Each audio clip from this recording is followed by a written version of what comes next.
سڵای خواتان لەبێ بینەر عزیز و خۆشەویستەکانی کەناڵی ئاسمانی پێە لە بەرنامەی گفتوگۆی ئەم جارەماندا باس لە تەوەری جەژن و وێزگەیەک بۆ بەهێزکردنی ئاشتی کۆمەڵاتی گفتوگۆ دەکەین لەگەڵ هەریەک لە بەڕێزان لە ستودیۆکانمان لە شاری سلێمانی کارمەند حسێن توێژەری دەرونی و لە ستودیۆکانمان لە شاری هەولێر بوخاری عەبدوڵڵا قەسرێ مامۆستای زانکۆ. مامۆستا کارمەند سڵاوتان لێبێ بەخێر بن. ئێمە باس لە جەژن و وێزگەیەک دەکەین بۆ بەهێزکردنی پەیوەندی کۆمەڵاتیەکان. جگەر لە جەژن چ شتێکی دیکە هەیە کە تێیدا بۆنەیەک بێ بۆ بەهێزکردنی پەیوەندی کۆمەڵاتی یاخود ئاشتی کۆمەڵایەتی؟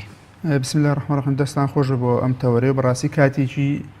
پێویستە چونکە هەم نزیکی جەژنین وام لە ئەمان کاتیشە پەیوەندی کۆمەڵاتەکان ئێستا لە بارێکی زۆر لاوازبوونایە. بێگومان ئێمە کۆمەڵێک کاتمان هەیە بۆی کە بتوانین پەیوەندی خزمەتەکانمان بتەوکەینەوە، بەڵام جەژن بەهێزترین وێزگەیە بۆ ئەو کارە. چونکە جەژن لە ساڵێکە دوو جار ئەم جەژنی و جەژنیش لە ناو کوردی خۆمان هەم لە ئیسلامیشا بە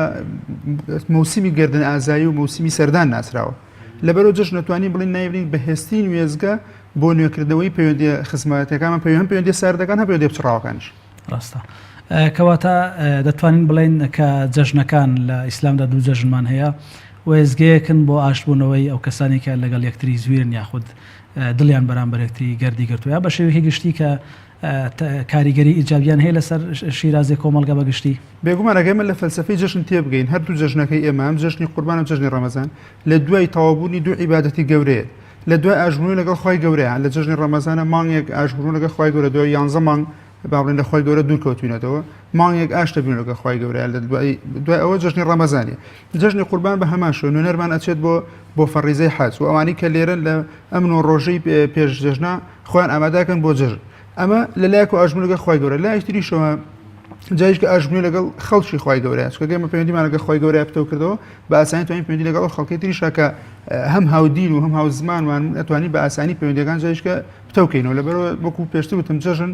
بەهێزترین وێزگەیە بۆ ئەو کار. زۆر باشە. ئەگەر میوانەکەمان ئامادە بێت لە شاری هەولێر دەمەوێت بچمە لای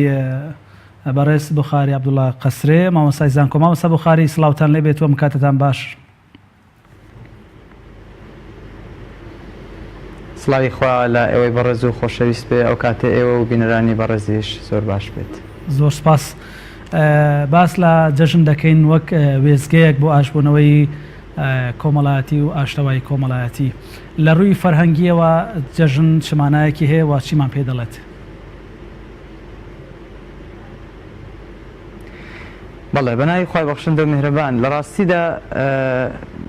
جەژن بەر لەوەی کە مەوسیمێکی کۆمەڵایەتی یان جۆرێک لە گرتبوونەوەی کۆمەڵایەتی بێ، جۆرێک لە بێک گەیشتن و بێکەوەبوونی کۆمەڵایەتیانی خەڵک بێ، ناسنامەیەکی ئاینیانەیە یا دروشمێکی ئاینیە. بە بۆچوونی خۆم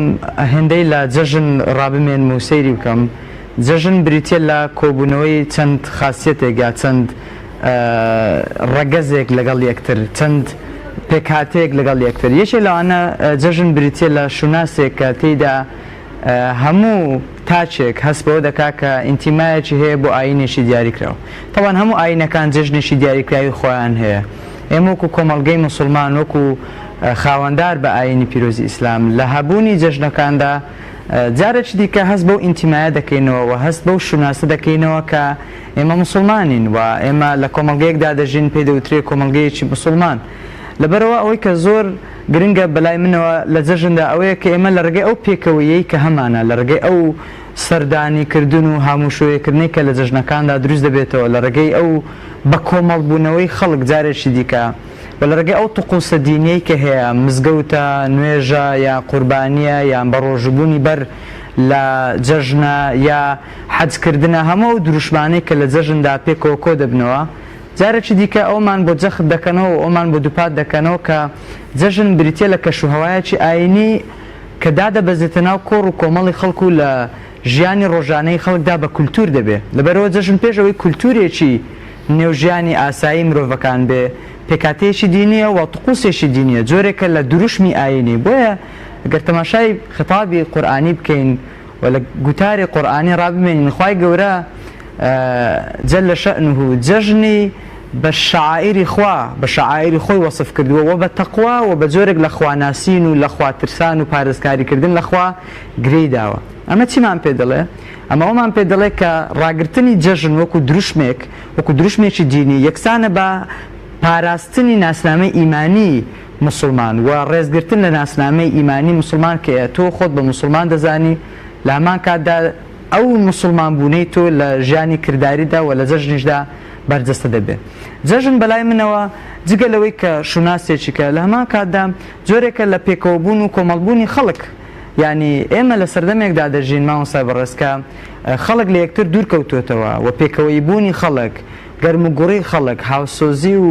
هاو ئاهەنگی خەڵک لە کۆمەڵگەدا تا ڕادەیەکی زۆر لاواز بووە. بۆ یەجارێکی دیکە جەژن دێ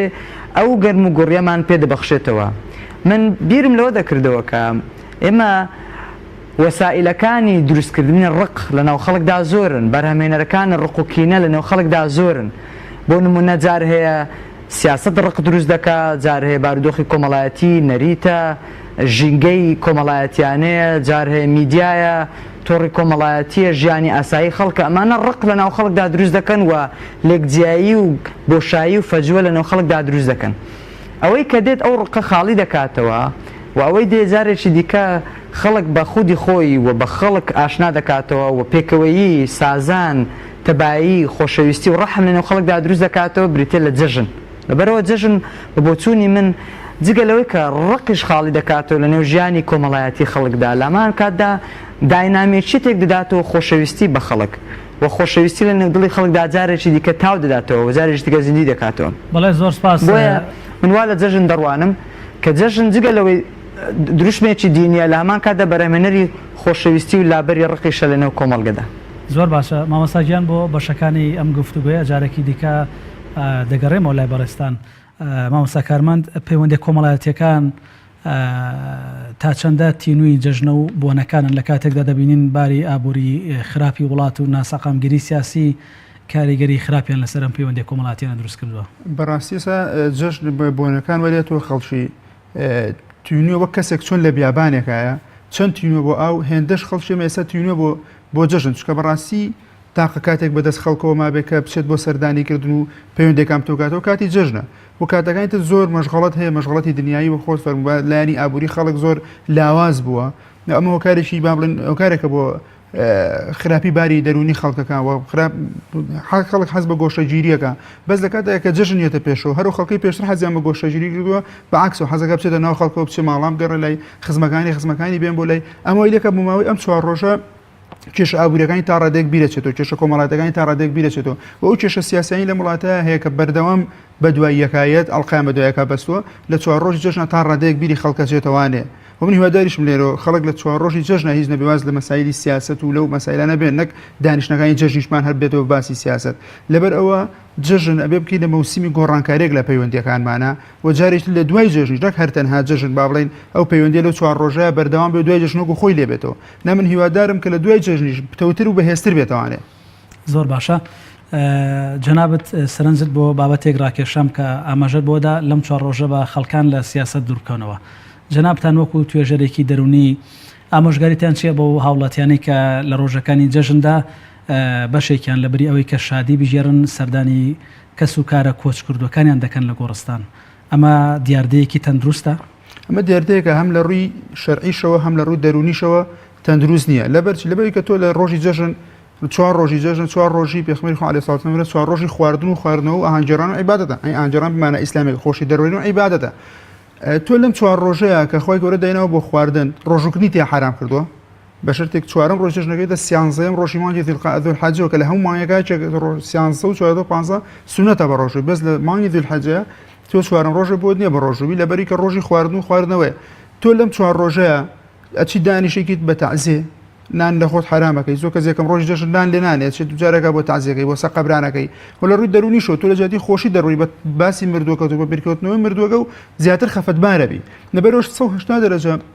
وەزعەکە گۆڕیت لە خۆشی و لە ناخواردنەوەیکی بە ناخۆشی و خەفەت و نان نەخواردن و لان لە خۆت و مناڵەکانیشت حرامەکەی. ڕاستە. زۆر سپاس مامۆستا بوخاری. دەگەڕێمەوە لای بەڕێستان. لە ئیسلامدا ئێمە دوو جەژنمان هەیە، جەژنی ڕەمەزانی پیرۆز کە دوای 30 ڕۆژ بە ڕۆژبوون مسلمانان ئاهەنگی خۆشی دەگیرن وەکو مامۆستا فەرمی ئاهەنگ بەمانای ئیسلامیەکەی و جەژنی قوربانی پیرۆزیش کە قوربانی سەردەبردرێ و خێر و خێرات بەسەر هەژاران و کەم دەرامەتاندا دابەش دەکرێت. ئەم بۆنەیە تا چەند گرنگە بۆ ئەوەی کە خوا پێداوەکان ئەوانەی کە دەستڕۆشتون خاوەن سەروەت و سامانەکان بەشێک لە سامانەکانی خۆیان ببورن و ئەم لەم ڕۆژەدا مامەڵە لەگەڵ خوای گەورە بکەن ئەو قەرزە لەگەڵ خوای گەورە بکەن بۆ ئەوەی کە لە دوا ڕۆژدا خوای گەورە پاداشتیان بداتەوە خەڵکانێکی هەژار و کەم دەرامەت و دەستکورت و بێنەوە بەسەر بکەنەوە. بێگومان یەکێک لە خاصیەتە هەرە جوانەکانی جەژن بریتیە لە زیندووکردنەوەی کۆمەڵە بەها و کۆمەڵی قیەم لە نێوژیانی ئینساندا پێشتر کاڵ یەکێک لەو بەهانە بریتیە لە تەڕاحم بەزەیی سۆز میهرەبانی و بەخشینی ئەوەی کە تۆ هەتەو لە زیادە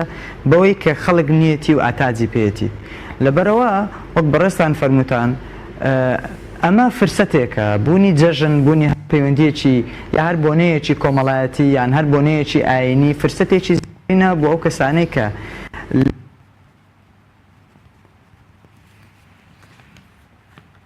بۆی کە بیدەن پێێتی ئەوانەی کە ژیانیان ناگوزەرێ ئەوانەی کە حەوجیان پێ و وەکەم کورتی لە پێداویستی سەرەتایەکانی ژیانیاندا هەیە بۆچی چونکە تۆ بەمە بە کردار دەیسلمێنی کە تۆ پیرۆزبایی جەژن لە خەڵک دەکەیت پیرۆزباییکردنی جەژنە لە خەڵک تەنها حاڵەتێکی کەلامی و قسەکردن نییە تۆ بە کەسێک بڵێ جەژن پیرۆز بێ بەڵکو جەژنە پیرۆزە بە کردداری بەو کەساتوانی پێداویستیەکانی بۆ دابین بکەی خەمخۆری بی دڵسۆزی بی باوەشی بۆ بکەیەوە ببورن گوێ لێ بگری لەبەر ئەو زۆر گرنگە کە لە جەژندا تۆ بتوانی ئەو کەسانەی کە ئاتاجیان بە دەرامەتە بە یارمەتیدانە بە دەستبار بۆ گرتنە بتوانین ئێمە ببین بە نەوا بۆ ئەو کەسانە ببین بە لانکە ببین بە دەستبارگرتن بۆ ئەو کەسانەوە بەهانایانەوە بچین بەڕاستی لە ڕووی دەرونیشەوە ئەو کەسانەی کە دەبەخشن و ئەو کەسانەی کە توانای بەخشینیان هەیە ئەو کەسانەی کە ئەتوانن ئەو شتێک کە لە خۆیان زیادە بدەن بە خەڵکی دیکە بەر لەوەی کە دڵی ئەو کەسە خۆشکەن دڵی خۆیان خۆش دەکەن لەبەرەوە هەمیشە یەکێک لە ئامڕازەکانی بەختەوەری بریتە لەوە کە تۆ ئەو شتێک کە لێت زیادە بیدێ ئەو کەسێک کە پێویستی پێێتێت تەنها لە ئیسلامیشدا ئێمە مەبدەئی ئیسارمان هەیە ئەوە کە تۆ شتێک پێت خۆشە خۆت هەت بێ خۆت بیخۆی خۆت بەکاری بێنی بیدەی بە کەسێک کە هەست دەکەی کە ئەو پێداویستی پێێتی ئەمە لە جەژندا زۆر گرنگە ئەمە یەکێکە لەو بەهایانەی کە پێویستە ئێمە وەکو موسڵمانە ناوخۆماندا زیندوی کەینەوە کە لە جەژندا ئەو کەسانەی پێویستیان بە ئێمەیە ئاوڕیان لێ بدەینەوە و جەژن ببێتە تۆمارێک بۆ لیستی ناوی ئەو کەسانەی کە ئێمە پاڵپشتیمان نەکردوون ئێمە لە یادمان کردوون ئێمە پشتگوێمان خستوون چکە یەکێک لە خاصەتەکانی جەژن بریتە لە بەبیرخۆهێنانەوە و خەڵکی تریش بەبیرخۆهێنانەوە یعنی تۆ بەبیر خۆت دێنینەوە کە خەڵکێک هەیە لە دەوروبەری خۆت تۆ لە یادت کردووە خەڵکێک هەیە خزمتە دۆستە کە سوکارتنان لە نێو ئەندامانی خانەوادەکەتدا ڕەنگە تۆ لە یادت کردبێ ڕەنگە پاڵپشتت نەبوو بێ ڕەنگە پشتگیری لێ نەکردبێ ڕەنگە پێویستی بە تۆ هەبوو بێ جار لە جاران تۆ لە یادت کردبێ لەبەرەوە زۆر گرنگە ئێمە لە جەژنەکان لە جاریش دیکە هەم ئەو پەیوەندی خۆشەویستی دروستکەینەوە هەم ئەو وەفایە دروستکەینەوە هەم ئەو ڕێزە دروستکەینەوە و هەم جارش دیکە ببین بە پردی پێداویستی بە یەکتر گەیاندن ئێمە بتوانین جارش کە هەستی ئینسانیەتی خۆمان جارش کە زیندووکەینەوە و ببین بە چرایەک بۆ کەسانی کە ژیانیان تاریک بوو جارش کە ژیانیان بۆ ڕۆشن بکەینەوە زۆر باشە زۆر سپاس بۆ بەڕێستان مامۆستا کارمەند بگەڕێمەوە لای بەڕێستان پێشتر باسی ئەم بۆنە نەمان کرد و کاریگەریان لەسەر ئاشتەوایی کۆمەڵایەتی ئەگەر بابەتەکە وردکەینەوە و جەنابیشت زیاتر تیشکی بخەیە سەر بابەتی ئاشتی خێزانیە ئێمە دەبینن کە لەوانەیە سەرۆک خێزانەکە بەهۆی سەرقاڵی بازرگانی و مامەڵەی ڕۆژانەی لە بۆنەکانیشدا نەپڕژێتە سەر دەربڕینی سۆز و خۆشەویستی بۆ خێزان و مناڵەکانی و بۆ دراوسەکانی و ئەوەی کە پێویستە لەم بۆنە تایبەتەدا هەبێت ئامۆژگاری چییە بۆ ئاشبوونەوەی خێزانەکان پێویستە لەم ڕۆژانەدا سەرۆک خێزان چۆن هەڵسوکەوت بکە دایک چۆن هەڵسوکەوت بکە چۆن مامەڵە لەگەڵ بچووکەکان بکەن بچووکەکان چۆن لەگەڵ گەورەکان بجوڵێنەوە بەڵێ بێگومان تۆ سەرۆک خێزان پێویستە کە یەکەم ئیشەیە کەس کە پیرۆزبایی لێ بکە ئەندامەکانی خێزانەکەی خۆیەتی نەک هەندێک کەس هەیە ئەگەڕێت ماڵێکی زۆر گەڕ خزمەتی زۆر بەسەرگاتەوە بەسەر ناو ماڵەکەی خۆی ئاشتەوەی خێزانی نییە پیرۆزبایی جەژن لە خێزانەکەی ناکە لە مناڵەکانی ناکە مناڵ بە هەمان شێوە پیرۆزبایی جەژن لە برادەرەکانی لە کەسەکانی تری ئەگا بەس لە باوکودایکەی ناکات ئەمە هەڵەیەکە پێویستە لێران ڕاستی بکەینەوە لێم یەکەم ڕۆژ جەژنای ڕاستی بکەینەوە یەکەم کەس کاتێک لە مزگەوتی نەوانێ یەکەم کەس کە پیرۆزبایی لەکەی خێزانەی خۆت و ماڵەکەی خۆتە ئەجا بۆ دەوروبەرەکەت چکە تۆ هەموو شتێک هەتا کە خێرێکیش بکەی لە ئیسلامە تۆ بۆ کەسایی ناوماڵی خۆ دەبێ بیکەی اینجا دوای بۆ ئەوانەی دەوروبەری خۆ جا هەرا بێت دەوانێ بکو پێشتر وتم ئەم ئاشتەواییەش کە ئەنجامی ئەدەیت تۆ پێویستی لە ماڵەکەی خۆتە چکە لە ماڵی خۆدا ئاشتەواییت نەبێت ناتوانیت لە دەوروبەرەکە و ئاشتەوایی دروستکەی وەک ئەوترێت لە پشت هەموو پیاوێکی گەورۆژنیشی گەورە هەیە تۆگەر ئەم ژنەوە ئەم پیاوە بەیەکوانە پەیوەندیشی باشیان نەبوو بێکۆ ناتوانن لە دەروانێ لە ناو خەڵکا پەیوەندیان باش بێ لە ناو خەڵکڵێت کە بۆم لە کەسێک لە ناو ماڵەکەی خۆیان پەیوەندیشی باشی نییە ئەگەر لە دەریشەوە چەند ڕێز لە خەڵک بگرێ ئەڵێ و کەسەکە باشە بۆ ماڵماڵەکەی خۆی باشە بوو یاگەرم کەسە باشە بە دایک و باوکەی خۆی باشە بوو یعنی خەڵکی سیەخە و پێ ناکە بۆ کە تۆ ئەچی بە ڕۆی قسە لەگەڵەکەیت و بەدەمیانەوە پێەکەنی وازان تەنها تەمسیلیان بۆگەی ڕاستە ئەی بابەتێکی دیکە دەبینین کە زۆرجار لەسەر بابەتێکی بچووک دوو دراوسێ لەسەر بابەتێکی شەڕی نێوان دوو مناڵ دەبێت بە کێشیان و زۆرجار دەبینین کە لە جەژنەکانیشدا هەرێکێکیان چاوەڕێ دەکا ئەوەی تریان بڕوا بۆ ئەوەی کە ئاشتەوایی بکات پێ لە نەفسی خۆیان نانێن کە ئەمە بابەتێکی دیکەیە و ڕۆژێکی پیرۆزە و بۆنەیەکی گەورەیە گونجاو نیە مرۆڤتەیدا عاجز و مەلول بێت ئامۆژگاریت بۆ ئەم دراوسیانە چییە کە دەبینین لەم ڕۆژەشدا شەیتان بەسەریان دازاڵە ڕێگە نادا بڕۆن تەوقەیەک لەگەڵ یەکتری بکەن وەڵێ زۆر ئێمە کێشەکان کە دروستە بێت لەناوان دوو دراوسیان لەناوان دوو کەسە کێشەی زۆر بچووکە بەس خۆمان گەورەمان کردەوە و زۆر جامش پومە کێشەکان لە جێتی کێشەی ئێمە کێشە دینەکانمانکەی بە کێشە دنیا زۆر بەسیتەکانمان کردو خۆ فەرون کێشەی لەوان دوو مناڵ سێکی کێشەی لەوان دوو مناڵ کێشەی گەورەی دوو عایلە لێبێتەوە جەژنی ژواکە ناتوانێت ئەم برینارە ساڕێژ بکات کە مەفروزە لەسەر هەر کەسێکیان پێ بە جەرجی خۆیان و کامیان ئازاتری ناو کەسێک کە پێشتر ئەچێت بۆ ماڵیەوەی کرد نەک چاوەڕێ بکە کە دراوسەکە بێت لەوە خراپتریشمان بین و چاوەڕ وەکو دراوسەکەشیت ئەمەشتا پێشوازی لێ ناکە ئەمە زۆر غەڵەتە لەناو بەڕاستی بەداخەوە ئەو عادەتە لەناو کوردەواری خۆمان تا ڕادەیەک هەیە ناڵم زۆر بەڵام تا ڕادەیەک ئەو عادەتەمان هەیە عادەتە ئیسلامیەکەمان پێشووی خستۆ دەوە عادەت تەکەوتوین من داوا لە هەموو ئەو کەسان ناکەم هەچی شێشە و ئاژاوەیەک لە غەیری جەژن ڕوویاوە ڕۆژی جەژن بکەنە ڕۆژێکی تازە ڕۆژێکی لە دایکبوونەوەی تازە ئەو کێشە بچووکانە نەکەن بە کێشەیەکی گەورە کامیان ئازاتریان ئەو کەسێ و سەربەرسنیان ناو خەڵکا و کەسێک کە پێ لە جەرجی خۆیانەوە ئەچێت بۆ لای دراوسەکەی چکە دڵنیا بێت هەم لای خۆی گەورە ڕێزی زیاترەوە لە ناو خەڵکی دەوروبەریشیان خەڵک زیاتر ڕێزی لێگرێت بە کەسێکی عاقڵتر و تێگەشووتر سێریەکەن وەک لەو کەسێک کە نەچوە بۆ لای دراوسەکەی زۆر باشە مامۆستا بوخاری دەگەڕێمەوە لای بەڕێستان پێشتر ئەو پرسیارم لە میوانەکەی سلێمانیمان مامۆستا کارمان حوسێن کرد کە توێژەری دەرونیە ئەمە ژەمان بەوەدا کە باری دارایی خراپی وڵات و ناسەقامگیری سیاسی و بەرێکەوتنی هێزەکان وای کردووە کە ئەم پەیوەندیانە واتە پەیوەندی کۆمەڵایەتیەکان ناتەندروست بن و پاکیان کەوتی بێ لەسەر بۆنەیەکی وەکو جەژن پێویستە تاکی کورد لەم ڕۆژانەی کە ماوە بۆ جەژن نەفسیەتی خۆی چۆن ئامادە بکە و چۆن پێشوازی لەم بۆنە گەورەی بکات ماوە سەزانە من بەر لەوەی وەڵامی پرسیارەکەی بەڕێستام دەمەوە پێم خۆشە ئیشارەت بە یەک شت بدەم کە بەلامەوە زۆر زۆر گرنگە ئەوی ژەوەیە کە جەژن بەر لەوەی کە بۆنەیەکی کۆمەڵایەتیانە یان بۆنەیەکی تقوسێکی دینی بێ زۆرێکە لە دووبارە زیندووکردنەوەی گیانی ئینسانیەتی ئینسان ئێمە ئینسان وەکو ئیبن خەلدونی گەورەی زانایانی علمی اجتماع باسی کردووە زانای هەرە گەورەی سەردەمی زێڕینی ئیسلام باسی کردووە کە ئینسان کائینێکی اجتماعیە بە طبعی خۆی ئینسان بوونەوەرێکی کۆمەڵایەتیانەیە بە سروشتی خۆی جەژن دێ جارێکی دیکە ئەو ڕۆحیەتە لە نێو ئینساندا لە نێو ئینسانی موسڵماندا دروست دەکاتەوە کە ئێمە ئەومان لەبیر نەچێت سەرباقی هەموو ئەو جیاوازیانەی کە هەین لە ڕووی سیاسیەوە لە ڕووی ئابووریەوە لە ڕووی طبقاتی اجتماعیەوە لە ڕووی باری بژێوی داراییمانەوە لە ڕووی ئایدۆلۆژیمانەوە لە یەکتر تێگەیشتنمان بۆ ژیان تەنانەت جیاوازیەکانمان لە ڕووی مەزهەب و تائیفەتەوە جیاوازیە کولتوریەکانمان جیاوازە شاریەکانمان نەتەوەیەکانمان دوجار ئێمە هەمومان مرۆڤین و پێویستیمان بەوە هەیە کە لەگەڵ یەکتر دابنیشین گەرموگوڕی ئینسانیەتمان لەگەڵ یەکتر نوێ بکەینەوە لە سەردەمی مۆدێرندا مامۆستای بەڕێز لە سەردەمی ئێستادا لەو سەردەمەدا کە تەکنۆلۆجیا زۆر لە پێشکەوتندایە سیاست زۆر لە برەودایە شەڕ و مردملانێ زۆر هەیە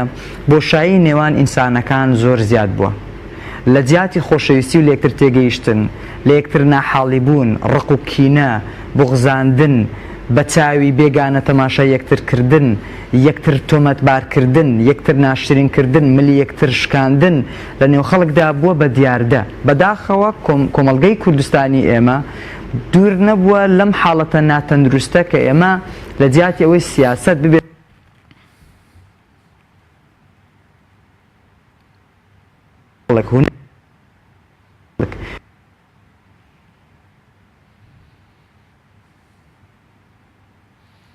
شایی لە نێوانماندا زیاد بوو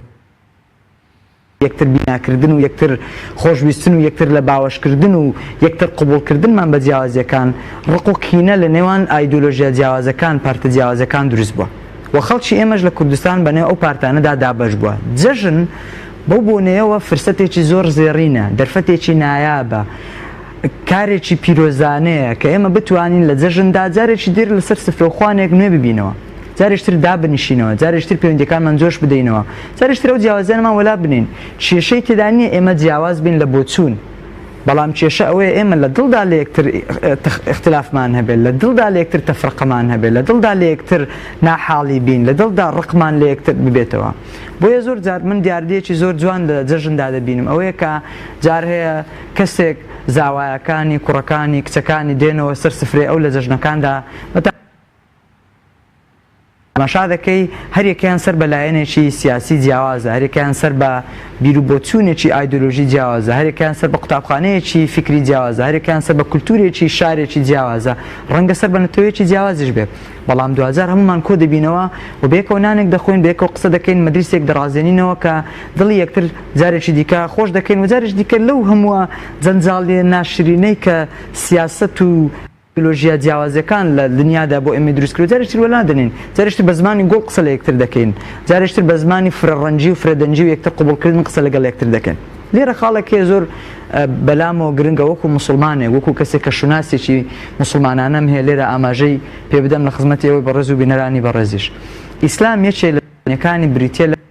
کە ئێمە سەرڕای هەموو جیاوازە نەتەوەییەکانمان سەرڕای هەموو جیاوازە ئایدۆلۆژیەکانمان سەرڕای هەموو جیاوازە کولتوریەکانمان سەرڕای هەموو جیاوازە نەتەوەیی و شاری و شوێنیەکانمان سەرڕای هەموو جیاوازە تەمەنی و تەبەقیەکانمان سەرڕای هەر چین و توێژێکە هەمانە دوزار ئێمە پێویستیمان بە یەکتر هەیە خوا دەفەرمێ جەل جەلالوه وتعاونوا على البر والتقوى ئێمە با یەکتر لەگەڵ یەکتر کۆم ببین گرین لەسەر هاوکاری یەکترکردن بۆی ژیان یەکتر خۆش بکەین جەژن ئەومان فێر دەکاتەوە ئێمە بەبیر خۆمان بین و جارێشتر ئێمە مرۆڤین سەرباقی هەموو جیاوازانەمان کە هەمان پێویستیمان بە یەکتر هەیە جارێشتر پێویستیمان بە کۆمەڵایەتیانەی یەکتر هەیە بەتایبەت لە سەردەمێکدا کە ئێمە بە ناوی تەکنۆلۆجیاش بەداخەوە زۆر لە یەکتر دوورکەوتوینەتەوە من تەنانەت دەمەوێت شارەت بۆ بدەم کە یەکێ لە خاڵە سلبیەکانی لە یەکتر دوورکەوتنی کۆمەڵایەتیانی خەڵک و زاڵبوونی تەکنۆلۆژیا بەسەر ستایانی خەڵکەوەیە کە منەکانیشمان زۆر باشە مامۆستاگیان دیارە هەرچەندە قسەکانت بەپێزن و پەیامەکەت گەیشت سەبارەت بە پرسیارەکەم بەڵام دیارە گرفتێکی تەکنیکیشمان هەیە دوایەوەی کە لەگەڵ میوانەکەی سلێمانیم کەمێکی دیکە گفتوگۆ دەکەم دەگەڕێمەوە لای بەڕێستان مامۆستاگیان بابەتێکی کە دەبینین نامۆیە لە جەژنەکان و دەمەوێت خۆت ڕوونکردنەوەی لەسەر بدەی مناڵان خەریکی یاری ئاگرینەکانن نەوەجەوانان خەریکی تەکنۆلۆژیا و مۆبایل و ئایپادن گەورەکانیش بە دیار سیرکردنی تەلەڤیزیۆن و چوا خواردنەوە خەریک مناقەشەی سیاسین ئەمانە لەگەڵ بۆنەیەکی وەکو جەژن کە بۆنەیەکی گەورەیە دەواازەیەکی گەورەیە کە تێیدا کەس و کار خزم و خۆشەویست دراوسێ و برادر بە یەکەوە کۆ ببنەوە دەگونجێت خۆکو پێشتر باسماکە جژنە بێ هەمومان کۆ بکاتەوە بەس ئێستا خەریکەوەی لێ جژنەکانیش ناتوانن کۆمانکەین خۆمان نامانێت جژنیش کۆمان بکاتەوە ئەجنا جژن توانێت ئەوەی هەیە هەمومان کۆ بکاتەوە بەس ئێمە خۆمان نامانێت جژن کۆمان کاتەوە هۆکارەکانیشی زۆرە بەڕاستی یەکی لە هۆکارە سەرەکیەکان بەڕاستی لایانی کەم تەرخەمی یەکەم حکوومەتە چکە یاری ئاگرین بە تایبەتی کە بۆکو یەکەمیان باسکم ژێگێک بەیان بڕۆم یاری ئاگرینەکان کە مناڵ بەکارێنێ بەڕاستی توانێت حکوومەتە بە ئاسانی ئەم شتانە نێنێتە ئەم وڵاتەوە چکە تو سیرەکەی مناڵێکی بچووکە یاریشی ئاگرینی پێ زۆر جار خۆی زەرمەندی یەکەمە بە خۆیان ئەتاقێتەوە یا کەسێکی تر ئەترسێنە لە دینی ئێمەتان ترساندنی کەسی بەرامبەر بە گوناح هەژمارەکرێ ئەم سیرەکەی کەسێکی بەتەمەن مناڵێکی تر یاریشی ئاگرین هەڵایەتە بەردەمی کەسی بەرامبەری ئەترسێ لەگەڵ ئەوەی یاری ئاگرین کولتورێکی خۆرئاواییە بەڵام ئێمە ئەگەر هەرواز دۆژنین کەمە ناکرێت لە هەموو شتێکا خۆ دوای خۆر ئاوا بکەین ئەگەر لاسەی ئەوانشکەین و ئەوان یاریشی ئاگرین هەڵێن بۆ ئاسمان نەک یاریشی ئاگرین بەستەوتەوەکو قومبەلە تەخێن ئێمە هەموو ڕۆژەکانمان تەقینەوە و شەڕ و کوشتارە خۆ ناکرێت لە خۆشەکانیشمانە هەر بەردەوام بێ لەوە بەت نسبەت گەنجانیشەوە کە بەردەوام تۆڕە کۆمەڵاتەکان و یاری ئەلکترۆنەکان بەکارێن من چەند جای تریش ڕخنەم زۆر لەسەر یاری ئەلکترۆنەکان و سەر گەنجان هەبووە کە زۆربەی کاتیان بە یاری ئەلکترۆنەکانەوە بە مۆبایلەکانەوە بەسەر ئەبن بەڕاستی مۆبایل زەروریاتێکە تۆ توانین هەر بە مۆبایل ڕەفیقێکت کەسێک دێت لە دەروی شار ئەتوانین بە مۆبایل جەژنە پیرۆزەی لێ بکەیت هەموو سوودێکە مۆبایل ئەتوانین پەیوەندی کۆمەڵاتەکانی پێ بتۆکەیتەوە بەڵام لە بەرامبەر تۆ میوانێکێت کەسێک بۆ ماڵەکەت دانیشتۆ دوو قسە دەگەڵکات تۆ خەریکی مۆبایلەکەتی ئەمە سلبیاتی مۆبایلە پێویستمان بۆیە گەنجان خۆیان وەکو لایەنەکانی تر کەم تەرخەمە بەرامبەرەوە لیان ناپرسنەوە پێویستە خۆیان هەوڵبن خۆیان چارەسەری و کێشەیە بکەن و ئەوەندی سەرقاڵن بە یاریەکانی مۆبایلەوە سەرقاڵن بە دەوروبەرەکەیان و ئەو کەسانی کە لە خۆیان بەتەمەندرن سوود لە ئەزمووی ئەوان وەرگرن و هەروەها ئەو کەسانش کە لە خوار خۆیان هەوڵبن ئەمانیش چاو لەوام بکەن و بۆ کەسە بەتەمەنەکانیش وەک پێشترتم تکا ئەەکەم چوار ڕۆژی جەژن خەڵک باسی سیاست نەکە لە سیاست دوورکێت و دانیشن ئەو مناڵانیان ڕابێنن کە ئەزمموی خۆیان لە جژنە پێشوت چیان بەسەر هاتەوە جژنی پێشوت چۆن بووە باسی ئەوانیان بۆ بکەن چۆن فێریان کە مناڵەکانیان فێری لێبوردن بکەن چۆن گردن ئازایی لە یەکتری بکەن تو ئەگەر لە چوار ڕۆژەکەی جژنی شا باسی گردن ئازایی و باسی ئەوەکەی مناڵەکە لە چۆ فێر بکە باسی ئەم شتانە بکات زۆر باشە مامۆستای بەڕێز سەبارەت بە بابەتێکی دیکە دەبینین کە مرۆڤەکان لە بیرکردنەوە بێ لە پۆشینی جلوبەرگ بێ لە هەڵبژاردننی بیرروڕایەکی سیاسی بێ لە هەر شتێک لە ژیانی ڕۆژانەماندا ئێمە بەریەک دەکەوین لەگەڵی جیاوازی هەیە لە نێوان من و تۆ لە نێوان جەنابەت و کەسێکی دیکە تا چەندە زەرورە لەم بۆنانە هەموو جیاوازیەکان قبولکەین هەموو جیاوازەکان کاڵکەینەوە هەمویان بخەینە لاوە پشویان پێ بدەین تەنیا جەژن وەکو جەژن بەڕێ بکەین بەڵێ پێخۆری خوا لە ساسان فەرمێ خلافی ئومەتەکەم خێرە ڕاجایی تیان ناخێرە بەس ئەگە خلاف بوو بە ئیختیلاف بوو بە جیاوازی تێکەوتن ئەوە ڕوایکە ئێسا ڕوویەوە ئێمە بێت لەم جەژنە فێربین هەمومان بە جیاوازی ڕنگ و ئایدیا و هەموو فکرەکانمانەوە هەمومان نوێنەرمان چوو ڕۆکەی نەیەک شوێن هەمووی ڕێکوتە ماڵی خۆ کعبە ئەبێ ئێمە لەوە تێبگەین کە هەر هەمومان مادەم ڕۆکەی نەیەک کعبە مادەم هەمومان لەسەر هەموو نێشتی ئەساسیات متتەفیقین پێویستە لە جەژنەوانێ دەست بکەین بۆی کە ئەو ڕاجیاییانە نەبێتە هۆکاری ئەوەی کە جیاوازی خاتە نێوانمانەوەکو جیاوازی با بڵین کۆمەڵایەتی جیاوازی دوورمان خاتەوە لە یەکتری خەیچێکە ڕاجیەکان زۆر ئاسایە من تۆ دامشتین ڕندوو ڕای جیاواز مناقەشەی ڕاگانیشماکەین بەڵام بە شێوەیەکی زۆر زانستیانە نەک بە شێوەیەک نە تۆ مشکی نە من تۆ بشکێنم ئەمە لە جەژن و لەمەوە فێر ئەبین لەمەوە فێر ئەبین کە جەژن هەمومان لەسەر یەک ڕێگە لەسەر یەک شێواز کۆکاتەوە لەبەرەوە پێویستە لە جژنەوانێ هەوڵبین ڕاجیاویەکانمان نەبێتە خلافاتی نێوانمان و دوورمان خاتەوە لە یەکتری زۆر باشە مامۆستا بوخاری دەگەڕێمەوە لای بەڕێستان هەر کۆمەلگایەک بۆنەیەکی هەیە و هەر ئاینێکیش بۆنەیەکی تایبەت بەخۆی هەیە هیچ کام لە ئاینە ئاسمانیەکان وەکو ئاینی پیرۆزی ئیسلام کە دوهەمین پەیامی خوای گەورە قورئانە بۆ سەر دڵی پێغەمبەر محەممەد درودی خوای لەسەر بێت دوو جەژنی پێ خەڵات کردووە دەبینین کە کۆمەلگاکانی دیکە بەشێک لە بۆنەکانیان شتی سیر و سەمەرە و تراژیدی و کارەسات بۆ دوای خۆی دادنێ بەڵام نیعمەتی ئیسلامەوەیە کە دوای جەژنی ڕەمەزان دوای ڕۆژوی ڕەمەزان جەژنێکمان هەیە کە تەواوی خێر و خێراتی مانگی ڕەمەزانی تێدا دەچنینەوە و قوربانێکمان هەیە کە سونەتێکی گەورەی باپیرەمان ئیبراهیم عەلەیهی سەلام زیندوو دەکەینەوە پێویستە ئەم دوو بۆنەیە یاخود ئەم بۆنە جوانانەی کە ئیسلام بە ئومەتی خۆی بەخشیوە چۆن بپارێزرێن چۆن مامەڵەیان لەگەڵدا بکرێت چۆن بە گەورە سەیر بکرێن بەڕێستان قسەکەتان زۆر ڕاستە. یەکێک لەو خاصێتانەی کە جەژنی ئیسلام هەردوو جەژنەکان لە جەژنەکانی دیکەی ئاینەکانی دیکە جیا دەکاتەوە یان لە طقوسەکانی ئاینەکانی دیکە جیا دەکاتەوە ئەوەیە کە ئیسلام هەردوو جەژنەکەی کردووە بە هێما، بە ئاهەنگگێڕان، بە خۆشی، بە سەرکەوتن لە پاش سەرکەوتنی ئینسانی مسلمان بەسەر دووشت. یەک دوژمنێک کە لە ناو خۆتدا هەیە بریتە لە نەفس، بریتە لە دەرونی خۆت. دووەم دوژمنێک خۆتدا هەیە کە بریتە لە ئیبلیس و بریتە لە شەیطان. تۆ هەردوو جەژنەکە بکە حاڵەتەکە زۆر بە دەبینی. یەکەم جەژنی ڕەمەزانی پیرۆز زاڵبوونی ئێمە بەسەر دەرونی خۆماندا، بەسەر و دەروونەماندا کە حەزی لێیە شەهوەتەکانمان، غەریزەکانمان، حەزەکانمان، ڕەغبەتەکان بە شێوەیەکی مشتعل و بە شێوەیەکی بەربڵاو بەرەڵا بکەین بەبێ سانسورێکیان لەسەردا بنێن و بێوێ هیچ قەیدێکیان لەسەردا بنێن. بەڵام ئەوە تا ئێمەی موسڵمان ئەتوانین لە 30 ڕۆژی ڕەمەزاندا کۆتوبەری ڕەغبەت و حەزە شەهوانیەکانمان بکەین، پەروەردەیان بکەین و دابگرین و دەستیان بەسەردا کۆنتڕۆڵ بکەین. ئێمە دەین جەژن دەژێڕین، جەژنی ڕەمەزان دەژێڕین، دوای کە توانیمان 30 ڕۆژ سەرکەوتن بەسەر نەفسدا تۆمار بکەین. لە قوربانیشدا بە هەمان شێوە موسڵمان دێت جەژن دەژێڕێت چونکە ئێمە توانیمان بەسەر شەیتان دازاڵ بین. ئەو شەیتانەی کە کاتی خۆی پەیامبەر ئیبراهیم سلامی خودای لێبێت بەردی تێگرتووە، بە لعنەتی کردووە، بە شەیتانی بە نەفرین کردووە، پێی وتووە کە تۆ ناتوانی بەسەر گوێڕایاڵی من بۆ خودای پەروەرێن زاڵ ببی. ئێمە دێین بە سەرکەوتنەکانی پەیامبەر ئیبراهیم و بە سەرکەوتنەکانی ئێمە کە دەچین فەریزەی حەج دەکەین و جارێکی دیکە پەیماننامەی خۆمان لەگەڵ خوای پەروەرێن نوێ دەکەینەوە، جەژن دەژێڕین، ئاهەنگگێڕین، سەرکەوتنەکانی تۆمار دەکەین. لەبەرەوە پەیامبەری ئێمە درودی خوای لەبێ فێری کردوین کە ئەم ئیسلامی ئێمە و ئێمە هێندە جوانە و هێندە گشتگیرە کە هەر تەرازووی ژیانی ئێمەی لەخۆ گرتووە، هەم بەزمەساد و هەم مەرگەساد، هەم ژیانی خۆشی، هەم ڕەفاهیەت، هەم دەروون فەرامۆشی، هەم لەزەت وەرگرتن لە خۆشیەکانی ژیان و ئاهەنگگێڕان بە شێوە جوانیەکەی خۆی و هەمیش خۆ دوورگرتن لە هەموو ئەو تراژیدیا و مەرگەسات و ناخۆشی و نەهامەتیانی کە دێنە سەر ڕێمان. ئیسلام تەرازویەکی جوانی فێرکردوین کە خێر و شەڕ بناسین. جا من لێرەوە دەمەوێت یەکشت بۆ بەڕێستان و بیرەناریش ئاماژە پێ بدەم، ئەویش ئەوەیە کە ئێمە کۆمەڵە بەها هەن لە جەژنەکاندا پێویستە مەجەختیان لەسەر بکەینەوە بە بیر خۆمانی بێنینەوە. یەکی لەو بەهانە بریتە لە بەهای ڕێزگرتنی ئێمە لە خۆمان گەورەتر. ئەمە یەکێکە لەو شتانەی کە پەیامبەری ئێمە درودی خوای ڕۆژنەکانیدا زۆر ئاماژەی پێداوە.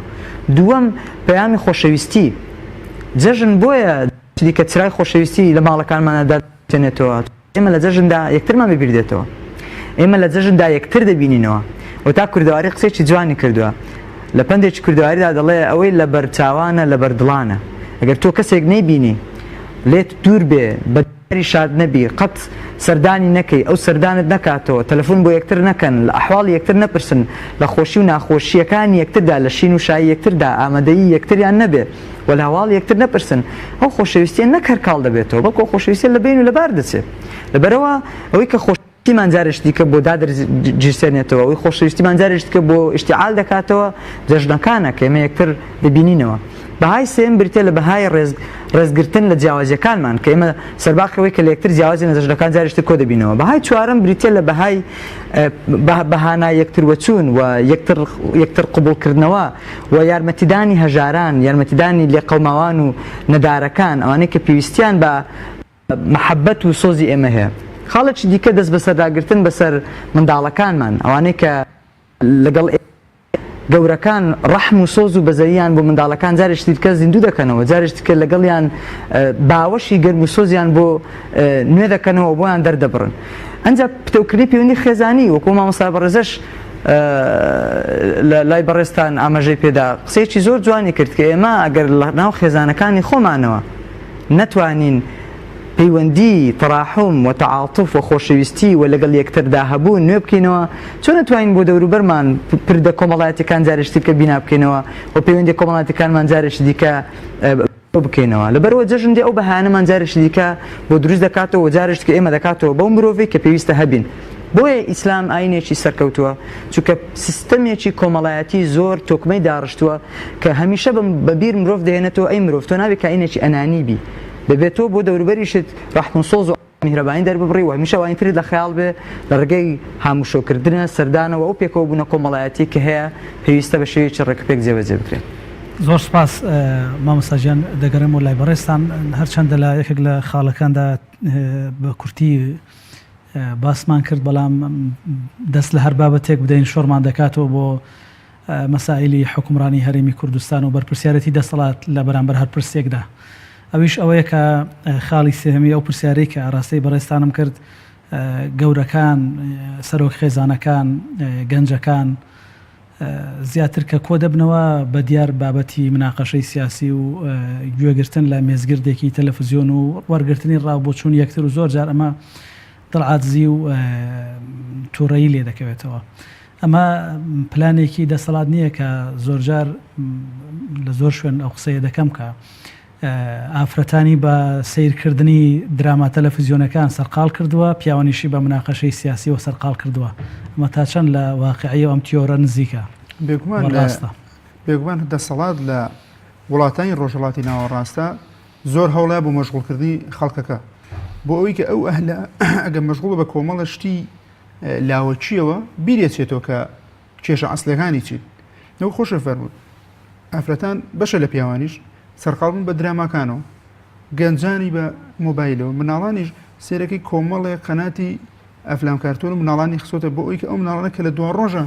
گەورابن معتادن بە تەلەڤیزیۆن نەتوان لە تەلەڤیزیۆن دوورکەونەوە. بۆ پیاوانیشی بە کۆمەڵی کێشەوە سەرقاڵ کردووە، وای لێ کردووە بیری نەتوانێت بیر کاتەوە، نەتوانێت بیر لە دەهێنانێکی گەورە بکاتەوە، بیر لەوە بکاتەوە کە زوڵ و زۆر قوبوڵ نەکا بە ڕۆژ لە کار و کەسابەتەکەی تا ڕادێکی زۆر بێئیشیەکە، ئەوەی کە باڵی کەسابەت شەکال ناو بازاڕۆک و پێشووتر نییە،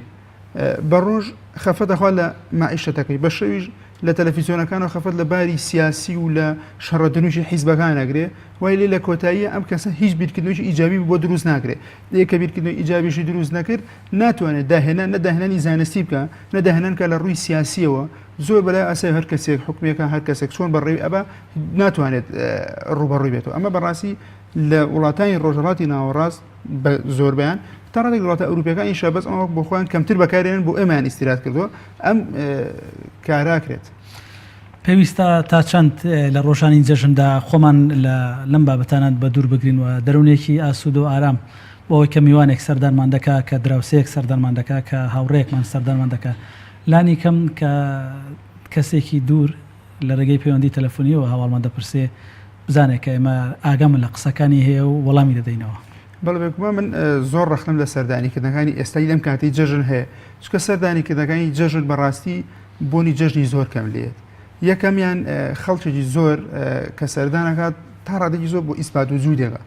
بۆی بزان ئەو کەسە هاتووە بۆ لای وەکو مەسەلەی پرسە، وەکو مەسەلەی پرسە یا زۆر بیان زۆر کەس یعنی بەڕاستی بە زوازانێ نقڵ وەرگرتنێکە لە بە دەرگاکەوە سێ نقڵەکە بێنە ئەڕۆین. ناجەژن زۆر لە نقڵ وەرگرتن و زۆر لە ئیسپات و جوود و زۆر لە باسی سیاست گەورەترە. تو یەکەم مەهامی جەژنت تقبل الله منا ومنكم، خوا لە ئەوەی کە عیبادەتی لەم نۆ ڕۆژە لە مانگی ڕەمەزانە کردومانە خوا لە ئێمە ئەوەی قبوڵ کات. یا ئەوە تا گردن ئازاییە، یا ئەو کەسە نەخۆشیشی هەبووە لە چەند ڕۆژی پێش جەژنە نەتزانیوە ئەچی هەم سەردانیشی نەخۆشیەکەشی ئەەکەیت کە تۆ لە جەژنیشە هەر بە سەرپەیەک و سەلامێکت کرد و هەر باسی سیاست کردوانێ هیچ جیاوازیشی نابێت لەگە ڕۆژەکانیدا. جەژن ئەبێ ڕۆژێکی جیاواز بێت. پێغەمبەری خوا عەلەیهی سەڵاتو وسەلام فەرمێ ئەبێ یەهود بزانن کە ئێمە جەژنمان هەیە، ئەبێ هەموو کەس بزانێت ئێمە جەژنێکمان هەیە تایبەتە بە خۆمانەوە لە ئەو چوار ڕۆژە لە هەموو ڕۆژەکانی تر جیاوازترە، نەک هەروەکو پێشووتر بێت. بەڵێ زۆر سپاس. مامۆستا بوخاری دواپرسیار دێمە لای بەڕێستان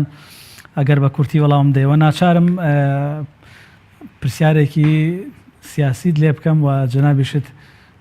دەبێت وەکو چاودێرێکی سیاسی وەڵامم دەیەوە. سەبارەت بە بۆنەی جەژن زۆر جار دەبینین کە دەرفەتێکە وێزگەیەکە بۆ نزیک بوونەوەی پارتە سیاسیەکان و کاڵبوونەوەی ناکۆکیەکان و وەلانانی ئەو بەریەکەوتنەی کە پێشتر هەبوو. ئێمە دەبینین ئێستا بەهۆی بارودۆخی ناسەخەمگیری سیاسی و هەڵبژاردنەکانی پێشووی ئەنجومەنی نوێنەرانی عێراق پارتە سیاسیەکان ئێستا تا ئەوپەڕی لێکەوە دوورن. تا چەندە گرنگە لەم بۆنەیەدا لەبەر بەرژۆندی گشتی، لەبەر بەرژۆندی هاوڵاتیان، لەبەر داهاتووی نەوەکانی ئەم وڵاتە کە لایەزال بەشێکی زۆریان لە ئاوەکانی دەریای ئیژەدا دەخنکێن بۆ دابینکردنی ژیانێکی باشتر کۆ ببنەوە و لانی کەم ڕێس لەو بۆنە گەورەیە بگرن، کەمێک لە داخوازیەکانی خۆیان لە تموحاتی سیاسی خۆیان کەم بکەنەوە بیبەخشن بە هاوڵاتیان. بەڕاست پرسیارەکە زۆر لە جێی خۆیەتی و پرسیارت لە من کرد چونکە من بە حقیقەت زۆر بە شتێکی سەرکەوتوانەی دەزانم هەموو لایەک چ لەسەر تاک چ لەسەر کۆمەڵ حیزب ڕێکخراو و پێکهاتە جیاوازیەکانی کۆمەڵگا سیاسی ناسکەیەک بوو ئەوەی کە جارشکە ئێمە لەگەڵ بنیشێتەوە بوێت بەڕێز کوردستانە شوێنێکە نیشینگەی ئێمە هەر چیەک بین بە هەر ئایدۆلۆژیایەکی سیاسی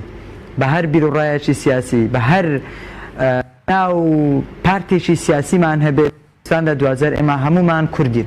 کاتێک ئێمە هەمومان کوردین یەک ماڵمان هەیە ئەو ماڵەمان پێویستە بە شێوەیەکی جوان بڕازێنینەوە لەسەر ئەساسی تەبایی لەسەر ئەساسی خۆشەویستی و لەسەر ئەساسی یەکتر قبوڵکردن هەرچی بکەینەوە هەمومان هەر کوردین تو هەر جیاوازیەکی ئایدۆلۆژیت هەبێت جا ئەو ئایدۆلۆژیە سکولار بێ ئاینی بێ نائین بێ چەپ بێ ڕاست بێ ئۆپۆزیسیۆن بێ لە بەرەی دەسەڵات و فەرمانڕەوا بێ هەر هەمووی بریتە لەوە تۆ کوردی مادام هەمومان کوردین ڕۆڵەی یەک نەتەوەین لە یەک باو باپیرانەوە هاتوین پێویستە ڕێز لەو پێکەوەیە بوونەمان بگرین و ئەو پێکەوەیەمان لانیکە بۆ خۆشمانە بۆ خانەوادەکانمانە بۆ نەوای دوای خۆمان جارێکی دیکە تەرجمە بکەینەوە بۆیە زۆر بە پێویستی دەزانم کە جارێکی دیکە ئەو ماڵە گەورەیە کە بریتە لە کوردستان بە ناسنامەی نەتەوەی خۆمان جارێک دیکە کۆمان بکاتەوە هەموو جیاوازە سیاسیەکانمان وەلا بنین لەم جەژنەدا جارێک کە دەست لە من یەکتر بنینەوە لە جیاتی ڕق چینە یەکتر بغزاندن یەکتر ویستن بکەینە هەوێنی پێکەوە بوونمان و جارێکی دیکە هەموو لایەنەکان یەکتریان خۆش بووێتەوە بەو واتایە کە ئێمە هەمومان پێویستیمان بە یەکترە ئێمە بۆیە هەین چونکە هەر کامیان پێویستی بەوی تریانە شوناسی ئێمەی کورد بەو شێوازە دروست بووە کە هیچ کام لە ئێمە مستەغنی نییە لەوی دیکە هیچ کام لە ئێمە ئاتاج و بێحەوت